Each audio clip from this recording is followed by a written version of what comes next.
रात का सन्नाटा चारों ओर फैला हुआ था। ट्रक हाईवे पूरा सुनसान था।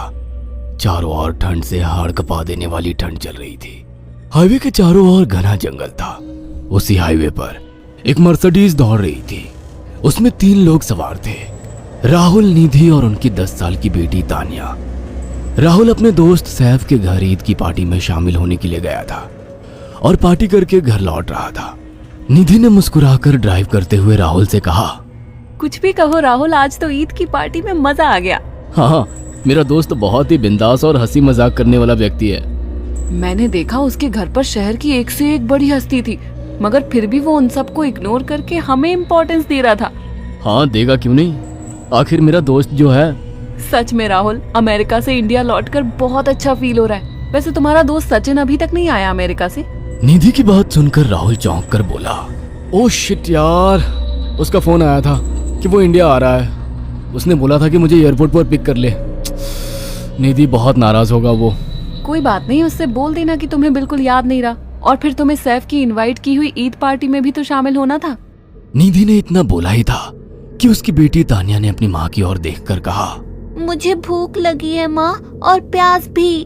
तानिया की बात पर निधि ने बुरा सा मुंह बनाकर उसकी ओर देखकर कहा, पार्टी में तो इतना खाया था तुमने, फिर भी भूख लगी है। निधि की बात पर तानिया ने मासूम सा चेहरा बनाकर कहा, कोई बात नहीं मम्मी, मुझे पानी ही पिला दीजिए। कितनी बार बोला है मुझे मम्मी मत बोला करो। पानी अभी नहीं है, आगे जाकर कोई शॉप पड़ेगी तो बोतल खरीद के दे दूंगी। निधि की बात पर राहुल ने मुस्कुराकर कहा, छोटी बच्ची है निधि, इतना नाराज होना सही नहीं है। राहुल ने इतना कहा ही था कि अचानक एक काली परछाई राहुल की कार के सामने आकर खड़ी हो गई। राहुल के पैर अचानक ब्रेक पर पड़ गए। गाड़ी तेज रफ्तार में थी। ब्रेक अचानक लगने से पलटते पलटते बाल बाल बची थी। राहुल के चेहरे पर भयानक ठंडी में भी पसीने की बूंद टपकने लगी। वो दोनों कार से बाहर निकल आए। निधि ने डरते हुए कहा, आखिर कौन था ये? ऐसा लगा जैसे कि कोई भयानक काली परछाई मेरे कार के सामने आकर खड़ी हो गई हो। वह दोनों काली रात के सन्नाटे में इधर उधर देखने लगे। तभी निधि को एक घने पेड़ के पास 2 चमकीली हुई आंखें दिखाई दी। उसकी आंखें बिल्कुल भेड़ियों की तरह लग रही थी। निधि ने चीखते हुए राहुल से कहा, राहुल देखो कौन है वो, जल्दी से गाड़ी में बैठो, मुझे बहुत डर लग रहा है। राहुल ने उस तरफ देखा तो उसके रोंगटे खड़े हो गए। वो दोनों गाड़ी के अंदर बैठने ही वाले थे कि अचानक एक अजीब सा चेहरा वाला भयानक सा आदमी बिजली की रफ्तार से उनके सामने आकर खड़ा हो गया। राहुल ने देखा कि उसका चेहरा बिल्कुल सड़ा हुआ था और उसकी आंखें भेड़िए की तरह चमक रही थी। उसके लंबे लंबे बाल उसके कंधे तक आ रहे थे और उसके दांत भेड़िए की तरह बाहर की ओर निकल रहे थे। हाथों की जगह नुकीले पंजे थे। राहुल को देखकर अजीब से अंदाज में हंसने लगा, मगर जैसे ही राहुल की नजर उसके कपड़ों पर गई, राहुल की आंखें फटी की फटी रह गई। वो हकलाते हुए बोला, भाईजान, भाईजान, मुझे माफ कर दो, मुझे छोड़ दो। राहुल ने इतना कहा ही था कि अचानक उस अजीब से देखने वाले भयानक आदमी ने अपने पंजों से राहुल की गर्दन कसकर पकड़ ली और एक ही सेकंड में उखाड़ कर जमीन पर फेंक दी। राहुल के धड़ से लाल रंग का खून का फुहारा फूट पड़ा। इस भयानक मंजर को देखकर निधि के गले से एक जोरदार चीख निकल गई। निधि इससे पहले भागती कि अचानक उस भयानक दिखने वाले आदमी ने निधि को पकड़ लिया और अपने नुकीले पंजे उसके पेट में गड़ा दिए और उसकी अतड़ियां बाहर निकाल दी। निधि की एक दिल दहला देने वाली चीख सन्नाटे को चीर गई। अचानक हवा का एक बवंडर उठा और वो भयानक सा दिखने वाला व्यक्ति देखते ही देखते बवंडर के साथ गायब हो गया। तानिया ने डरते डरते निधि के मोबाइल से पुलिस और सैफ को बुला लिया और कुछ ही देर में वहां चारों ओर पुलिस की गाड़ियां थी।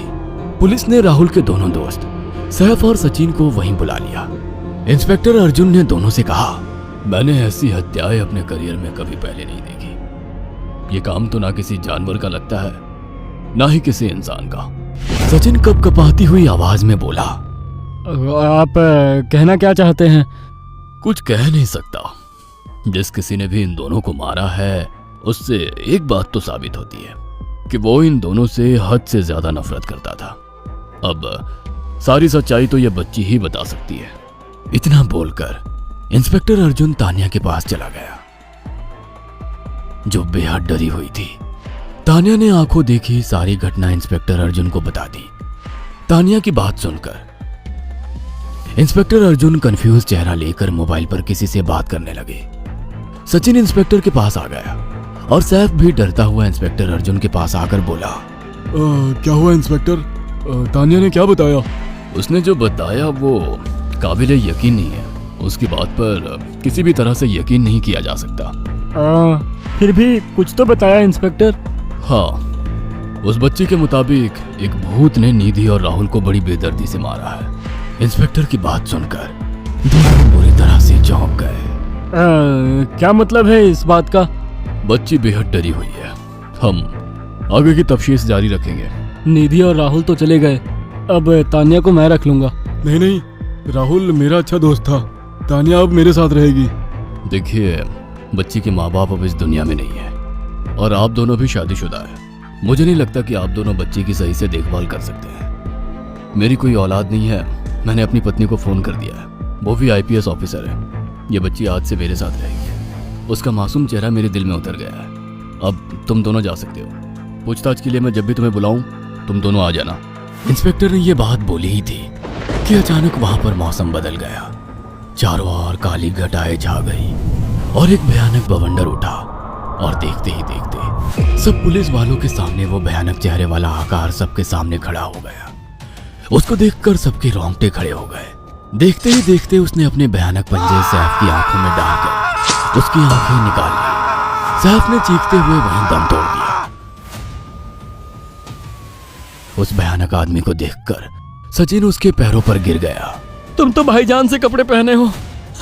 मैं समझ गया, तुम भाईजान हो।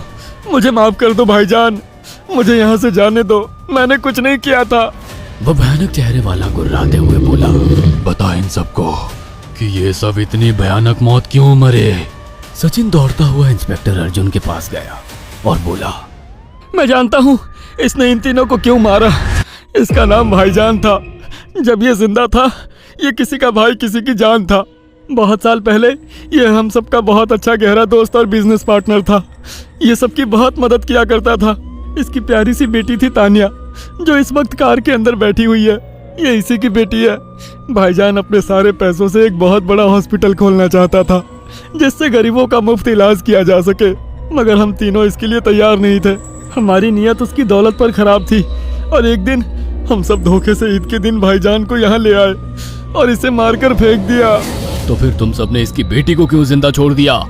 हमें बाद में पता लगा कि भाईजान ने सारी जायदाद अपनी बेटी के नाम कर दी है, इसीलिए हमने भाईजान की पत्नी को भी मार दिया।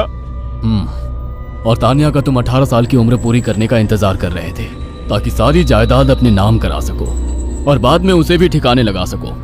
इसी के लिए तुम दोनों इस मासूम बच्ची को अपने साथ रखने की जिद कर रहे थे। जी, आपने बिल्कुल सही कहा। हम तानिया को भी इसी जगह लाकर मार देते। सचिन की बात सुनकर इंस्पेक्टर अर्जुन की आंखों में खून उतर आया। इंस्पेक्टर अर्जुन के कुछ कहने से पहले ही भाईजान बिजली की रफ्तार से इंस्पेक्टर अर्जुन की आंखों के सामने से सचिन को पकड़कर ले गया और उसके शरीर के टुकड़े टुकड़े कर दिए और हवा में उठे एक तेज बवंडर के साथ गायब हो गया। सारी घटना इंस्पेक्टर अर्जुन की आंखों के सामने हुई थी। तानिया को इंस्पेक्टर अर्जुन और उसकी पत्नी ने अपनी बेटी की तरह पाला। अगर आपको हमारी एक